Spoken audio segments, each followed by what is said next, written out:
Do you wish you could quit teaching and start working from home so you could spend more time with your babies? Are you tired of scouring the internet for legit jobs that will replace your teaching income and that you can do from home in your PJs? Hey mama, welcome to Ditch the Classroom. I know you're over there Googling jobs for teachers, legit work at home jobs, or start a side hustle, yet you can't figure out how to take that first step toward quitting teaching. So instead, you stay stuck, do nothing, or start random side hustles to make quick money. Virtual assistance is the answered prayer you've been waiting for. My name's Ariana, and I'm a former teacher turned work-at-home mom who replaced my teaching income as a virtual assistant in just 6 months. I did this by taking a step of faith and following the dream that God placed on my heart to be home with my babies. Sister, your dreams pale in comparison to God's dreams for you. Imagine offering services that light you up and having a job that works around your life and not the other way around. This is the podcast for you. It's time to take that first step out of teaching. Are you ready? Here we go. Welcome back to another episode of Quick Tip Thursday here on the Ditch the Classroom podcast. Today, I'm going to be walking you through how to identify red flags in potential clients when you're applying for virtual assistant jobs. So real quickly, I'm just going to kind of walk you through 5 signs to watch out for. So number 1, if a client asks you for your phone number, do not give this to them. This is a boundary issue.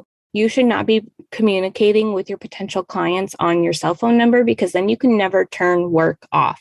So I want you to either communicate with them via email, or you can use a communication app, which is kind of like a texting app, like Voxer, Voxer, or Slack, Slack. I use Voxer myself. It's a really great tool, and you can set it to turn off at certain hours of the week and even turn off on the weekends. So hold that boundary. Do not work when you're not supposed to be your clients. Your clients need to be patient with you getting back to them and not expect you to answer them in 2 minutes like they would if they could text or call you. Another big red flag to watch out for is if a potential client asks for your bank info. This is a huge, huge no-no. This is definitely a scam. Do not give out your bank info ever. And to build on that, if a client offers to send you a check and or send you equipment, this is a scam as well. Nobody's going to send you equipment or need your bank info or send a check. You should be sending them an invoice that they then pay electronically with their credit card or whatever they want to pay with. But you don't need to send them any of your payment info. Another big red flag for potential clients is if they don't show up on time to calls. That means they're not respecting you. And so you don't want to work for them if they can't even show up on time for a call. Now, I understand maybe they forgot or maybe they had an emergency come up. But if you feel like, no, they just didn't respect me, then it's time to move on. Last one that I have for y'all is look out for any micromanagement tendencies that your potential client has. I want you to remember that you are the professional that is helping them. You are not an employee. They do not get to dictate how you work your business.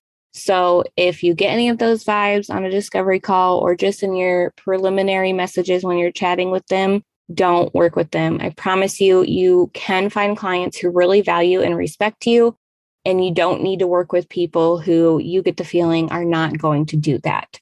Now, if you need help with this, I'm going to encourage you to sign up for the Teacher Turned Freelancer Academy, because in there, I really help you with establishing your boundaries and landing dream clients that value and respect you. TTFA comes with everything you need, including tutorials, templates, accountability, support, everything you need. So go check that out at teacherturnedfreelancer.com. And if you have any questions about whether a potential job is scam or not, feel free to come and post that in our free Facebook community, facebook.com/groups/Ditch the Classroom. And I'm happy to give you my advice there. All right, y'all. I hope this was helpful. If you have any other questions you would like me to answer on Quick Tip Thursday, you can also come and drop those in our free Facebook community. Just scroll to the Quick Tip Thursday post and you can drop them there, and I'm happy to answer them for you. All right. I love y'all so much, and we will see you next episode.